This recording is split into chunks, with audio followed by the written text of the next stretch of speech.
"Meet the family embarrassment we have to tolerate," Diana Crawford announced loudly to the cluster of elegantly dressed guests, her voice carrying across the manicured lawn of the exclusive Brookside Country Club in Charleston, South Carolina. I felt every eye turn toward me as I stood quietly beside the rose garden, clutching my simple beige purse. The laughter that followed felt like tiny needles pricking my skin, but I kept my composure, just as I always had.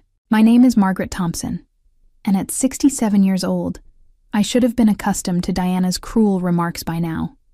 But on my daughter Rebecca's wedding day, surrounded by Charleston's elite society members, the sting felt particularly sharp. I had chosen a modest navy dress from a department store, nothing like the designer gowns that rustled around me, but it was clean, pressed, and appropriate. That apparently wasn't enough for my new daughter-in-law's mother. "I cannot believe Rebecca chose to marry into such ordinary circumstances," Diana continued, her voice dripping with disdain as she gestured toward me with her champagne flute. The other women in her circle nodded knowingly, their pearl necklaces catching the afternoon sunlight. We tried to suggest a smaller ceremony, something more appropriate for their financial situation. I watched my beautiful daughter across the terrace, radiant in her grandmother's altered wedding gown, dancing with her new husband, James. He was a kind young man, nothing like his pretentious mother, and I could see the genuine love in his eyes when he looked at Rebecca. That was what mattered, I reminded myself, not the whispered comments and sideways glances from people who measured worth by stock portfolios and country club memberships. Diana Crawford had made it clear from the moment James brought Rebecca home that she considered our family beneath theirs. The Crawfords owned Crawford Investment Partners, one of the most prestigious financial firms in the Southeast, and their wealth afforded them a lifestyle I could never provide for Rebecca. Diana never missed an opportunity to remind me of this fact, whether through backhanded comments about Rebecca's humble upbringing or pointed questions about my own financial situation. "She's probably wondering how she'll afford the reception dinner," one of Diana's friends whispered loud enough for me to hear, causing another round of muffled laughter. I took a slow sip of my punch and smiled politely, just as I had taught Rebecca to do when facing difficult people. Little did they know that their cruel entertainment was about to take an unexpected turn, though I certainly hadn't planned it that way. I had raised Rebecca alone after her father passed away when she was just 8 years old. Those early years were difficult, working double shifts as a nurse at Charleston General Hospital to keep our small apartment and put food on the table. Rebecca never complained about the secondhand clothes or the nights I worked late, never asked for the expensive toys her classmates had. She was grateful, hardworking, and kind. Everything that mattered far more than the size of a bank account. But I had been careful with money in ways that Diana Crawford could never understand. While she spent thousands on designer handbags and European vacations, I saved every penny I could. I invested wisely, lived modestly, and built something substantial over the decades. The irony wasn't lost on me that the very people mocking my simple lifestyle had no idea of the financial foundation beneath it. Diana had insisted on hosting the wedding reception at her country club, claiming it was her gift to the young couple. In reality, I knew it was another opportunity for her to showcase her superior social standing while making me feel like an unwelcome charity case. She had even suggested I might be more comfortable skipping the reception altogether, though Rebecca had firmly refused that suggestion. "Mother Thompson, you look lovely," Rebecca had whispered to me during the ceremony, squeezing my hand. She had started calling me that after the engagement, wanting to honor both her new family and her roots. It was one of many small gestures that reminded me why I had worked so hard to give her the foundation for a good life. James had tried to warn me about his mother's sharp tongue. "She means well," he had said during our first awkward family dinner 6 months ago. "She's just protective of our family's reputation." I had smiled and nodded, understanding that he was caught between loyalty to his mother and love for my daughter. It wasn't his fault that Diana viewed kindness as weakness and humility as shame. The wedding had been beautiful despite Diana's constant criticisms during the planning process. She had questioned every choice, from the flowers to the music to the guest list, always with the underlying message that our preferences were somehow inadequate. When Rebecca chose to wear my mother's pearl earrings instead of the diamond set Diana had offered, Diana had sighed dramatically and muttered something about sentimental over sensible. Now, as I watched the woman who would soon be sharing holidays and family gatherings with us, I wondered if she would ever see past her own prejudices. The guests around her were hanging on every cutting remark, clearly entertained by her performance at my expense. But I had learned long ago that dignity came from within, not from the approval of people who measured worth by material possessions. The humiliation reached its peak when Diana decided to make her cruelty even more public. She tapped her champagne glass with her wedding ring, calling for attention from the entire reception. "Ladies and gentlemen," she announced, her voice carrying the authority of someone accustomed to commanding rooms full of wealthy investors, "I'd like to take a moment to welcome our new family member." Every conversation stopped. Rebecca and James paused mid-dance, looking toward Diana with expressions that mixed hope and concern. I felt my chest tighten, knowing that any speech from Diana was unlikely to be kind, but I straightened my shoulders and prepared for whatever was coming. "Margaret Thompson has joined our family today," Diana continued, gesturing toward me with theatrical flourish. "And while we come from very different circumstances, we believe in embracing all levels of society." The pause before circumstances was deliberate, calculated to draw maximum attention to our perceived difference in social class. A few uncomfortable chuckles rippled through the crowd. Some guests looked genuinely embarrassed by Diana's obvious cruelty, but others seemed entertained by the drama.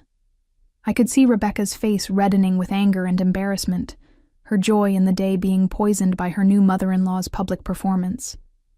"Of course, we understand that not everyone can afford the finer things in life," Diana went on, warming to her theme. "Margaret works as a nurse, such noble, humble work, and we admire her dedication to serving others despite her limited means. It takes real character to maintain dignity when you're struggling financially."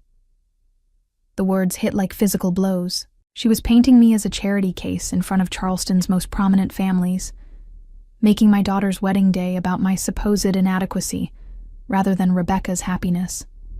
I watched James put his arm around Rebecca, whispering something in her ear that I hoped was reassurance rather than apology. "We've tried to help where we can," Diana continued, her voice taking on a tone of practiced benevolence. "After all, family takes care of family, even when the circumstances are challenging. We believe in lifting up those less fortunate." That was when I noticed Kenneth Crawford, Diana's younger brother and partner in their investment firm, standing near the terrace entrance. His face had gone completely white, and he was staring at me with an expression I couldn't quite read. His champagne glass trembled slightly in his hand, and I could see him mouthing something to himself, as if trying to place a memory. Diana was building to her crescendo, completely oblivious to her brother's reaction. "So let's raise our glasses to Margaret Thompson," she declared with false warmth. "May she find comfort in knowing that her daughter has married into a family that values generosity toward those in need." The moment hung in the air like a storm about to break, and I realized that Kenneth's recognition was about to change everything in ways none of us had anticipated. Kenneth Crawford's champagne glass slipped from his fingers, shattering against the brick terrace with a crash that seemed to echo across the suddenly quiet reception. Every head turned toward him as he stood frozen, his face a mask of dawning horror and recognition. Diana stopped mid-sentence, her practiced smile faltering as she followed the direction of everyone's stares. "Kenneth? What on earth?" Diana began, but her brother held up a shaking hand to silence her. "Wait," Kenneth said, his voice barely above a whisper but somehow carrying across the entire reception area. "Wait just a minute." He took several unsteady steps toward me, his eyes never leaving my face. "Aren't you... oh my God, aren't you the anonymous investor who owns our entire business?" The silence that followed was absolute. Even the evening breeze seemed to pause, as if nature itself was holding its breath for what would come next. Diana's mouth fell open in confusion, her champagne glass hovering halfway to her lips as she processed her brother's words. "I don't understand what you're talking about," Diana said quickly, her voice higher than usual. "Kenneth, you're obviously mistaken. This is Margaret Thompson, Rebecca's mother. She's a nurse at Charleston General." But Kenneth wasn't listening to his sister. He was walking toward me now, his steps gaining confidence as recognition solidified into certainty. "The quarterly meetings," he said, more to himself than to anyone else. "The signed documents. Margaret Thompson of Thompson Holdings." He stopped directly in front of me, searching my face for confirmation. "You're MT, aren't you? Our silent partner." I had dreaded this moment for 3 years, ever since Rebecca had first brought James home for dinner. When she had mentioned his last name, I had felt a chill of recognition, but I had hoped the connection would never surface. Crawford Investment Partners had been struggling badly when they approached my investment firm, desperate for capital injection to avoid bankruptcy. They had never met me in person. All negotiations had been handled through intermediaries and legal representatives. "I think there's been some confusion," I said quietly, though I could see from Kenneth's expression that denial was useless. The pieces were falling into place for him, and there would be no stopping the revelation now. $25 million, Kenneth said, loud enough for the entire reception to hear. "You provided $25 million in capital when we were facing complete financial collapse. We've been sending quarterly reports to Thompson Holdings for 3 years, never knowing." He trailed off, looking back at his sister with an expression that mixed shock with dawning dread. Diana's face had gone from confusion to pale understanding. "That's impossible," she said, but her voice lacked conviction. "Kenneth, you're making a terrible mistake. She can't possibly be."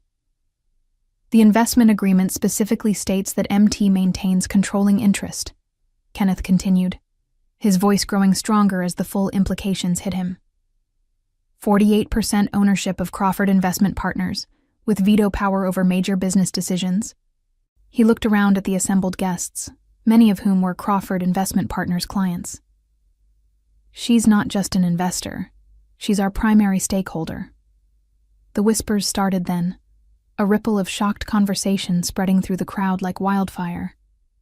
I could see the country club members who had been laughing at Diana's cruel jokes now reassessing everything they had just witnessed.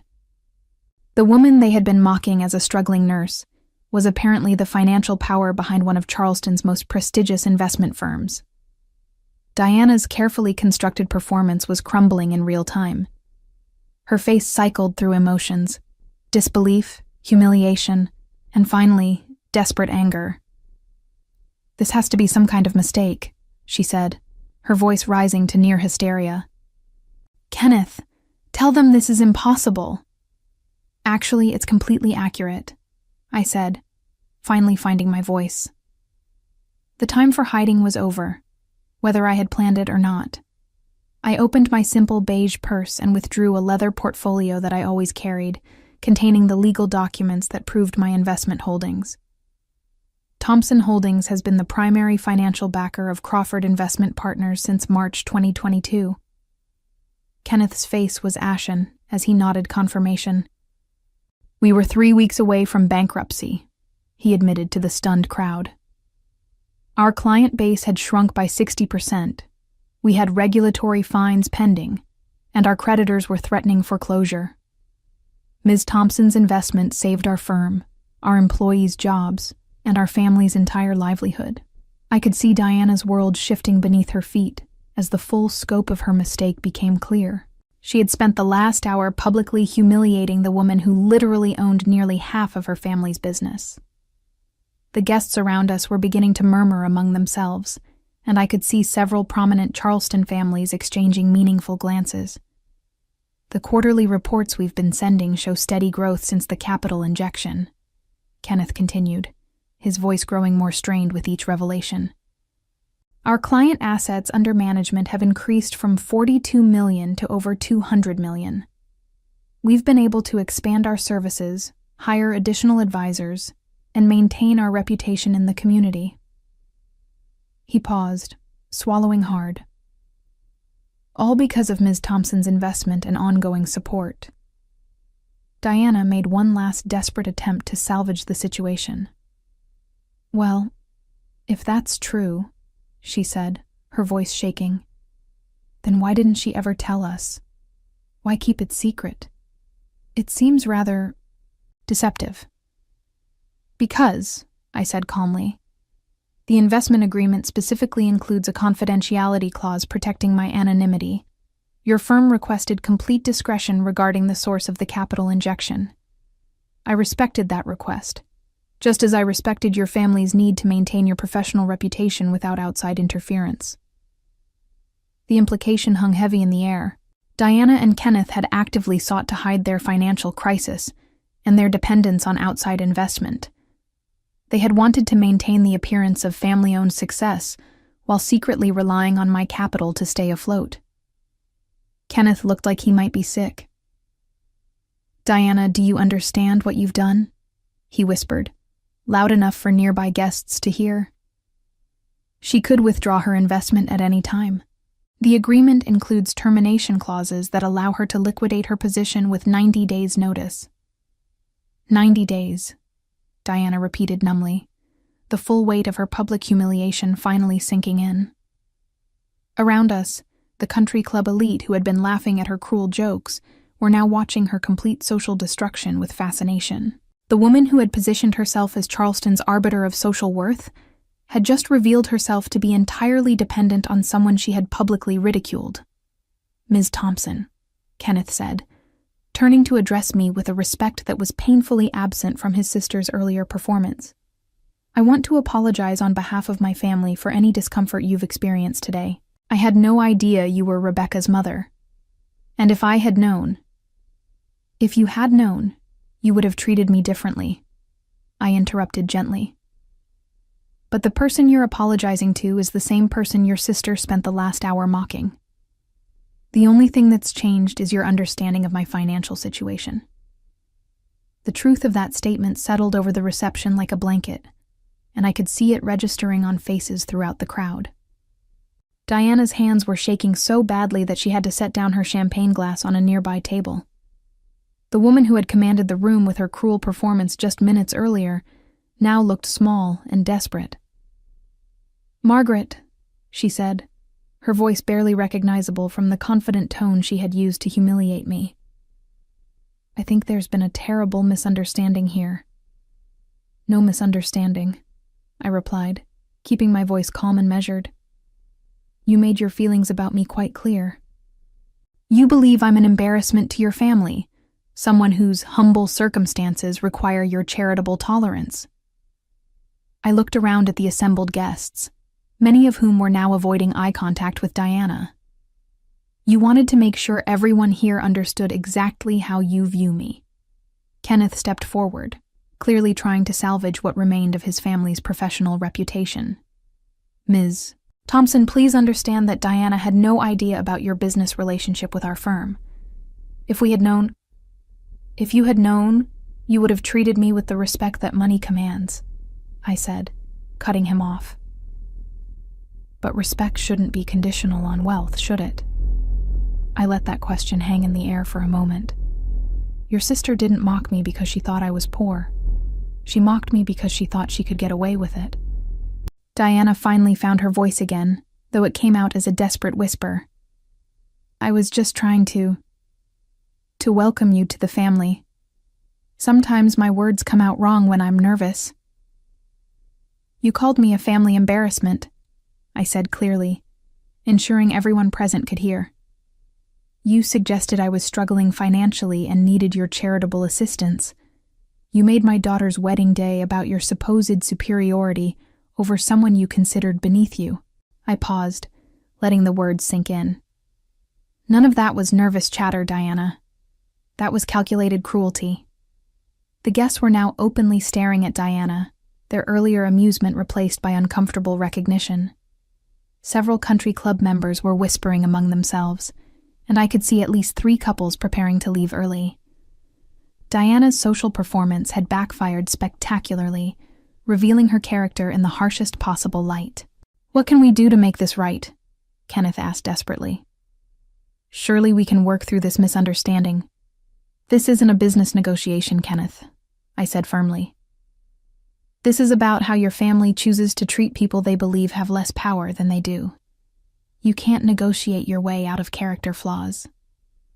Diana made one final frantic attempt to regain control. "You have to understand, Margaret.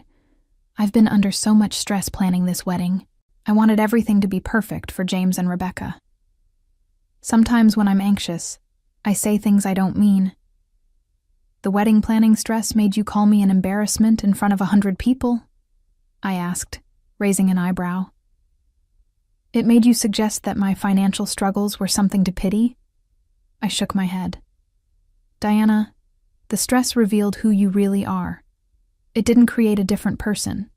Kenneth was looking around frantically, clearly recognizing that his sister had destroyed not only her own reputation, but potentially damaged their business relationships as well. Several of their clients were in attendance, and word of this disaster would spread through Charleston's tight-knit financial community within hours. "Please," Diana whispered, her carefully applied makeup now streaked with tears. "You have to understand that I never meant for this to happen. I would never intentionally insult someone important." She stopped, realizing what she had just said. The silence that followed was deafening. "Someone important," I repeated, letting Diana's words echo across the terrace. "That's the heart of it, isn't it? You're not sorry for being cruel. You're sorry that you were cruel to someone with power over your family's future." Diana opened her mouth to protest, but no words came. Around us, the guests were witnessing the complete collapse of her social facade. The woman who had positioned herself as Charleston society's moral authority had just admitted that her apologies were based solely on my financial influence, not on any recognition that her behavior had been wrong. Kenneth was desperately trying to calculate the damage. "Ms. Thompson, I want you to know that Diana's views don't represent our firm's values or our family's true feelings. We have the utmost respect for you and your investment partnership." "Do you?" I asked quietly. "Because your sister just spent an hour demonstrating exactly how your family treats people they believe are powerless. The only difference now is that you've discovered I'm not powerless." I looked directly at Diana, who was still standing frozen in shock. "The question is, what would you have done if Kenneth hadn't recognized me? How would you have treated Rebecca's mother for the rest of our lives together?" The truth was written clearly on Diana's tear-streaked face. She would have continued the cruelty, escalated it even. Secure in her belief that I had no recourse against her social and financial superiority. The wedding reception would have been just the beginning of years of calculated humiliation. "I think we need to discuss this privately," Kenneth said, his voice tight with panic. "Perhaps we could arrange a meeting to—" "No," I said firmly. "You made this public. Diana chose to humiliate me in front of everyone here. She can face the consequences of that choice in the same setting." I looked around at the assembled guests, many of whom were now openly recording the confrontation on their phones. "Let's make sure everyone understands exactly what happened here today." I pulled the leather portfolio from my purse and opened it deliberately, extracting the investment agreements that had saved Crawford Investment Partners from bankruptcy. These documents represent a $25 million investment that has enabled your family to maintain your lifestyle, your business, and your social standing, I said, holding the papers where everyone could see them. Without this capital injection, Crawford Investment Partners would have closed its doors 3 years ago. Diana's face crumpled as the full scope of her humiliation became clear. Not only had she publicly attacked her family's most crucial business partner, but she had done so while celebrating that partner's daughter's wedding. The irony was devastating. She had mocked my supposed financial inadequacy while being completely dependent on my wealth for her own family's survival. "The investment agreement includes several interesting clauses," I continued, flipping through the pages. "Including my right to terminate the partnership with 90 days written notice, and my veto power over major business decisions. I looked directly at Diana. It also includes provisions for protecting the investor's reputation and ensuring professional treatment in all business relationships. Kenneth's face went white as he understood the implications. Ms. Thompson, surely we can reach an understanding. You've already shown me your understanding, I interrupted. Diana made it perfectly clear how your family views people they believe are beneath them. The only thing that's changed is your knowledge of where the power actually lies. I carefully returned the documents to my portfolio. I'll be in touch with my lawyers next week to discuss the future of our business relationship. Diana finally found her voice, though it came out as a broken whisper. Please, don't let this destroy everything we've worked for. Think about James and Rebecca. I am thinking about them, I said coldly. I'm thinking about the family they're marrying into.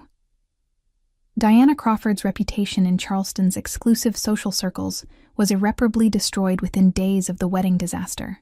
Country club members who had witnessed her cruel performance spread the story throughout their networks, making her a cautionary tale about the dangers of judging others by appearances rather than character.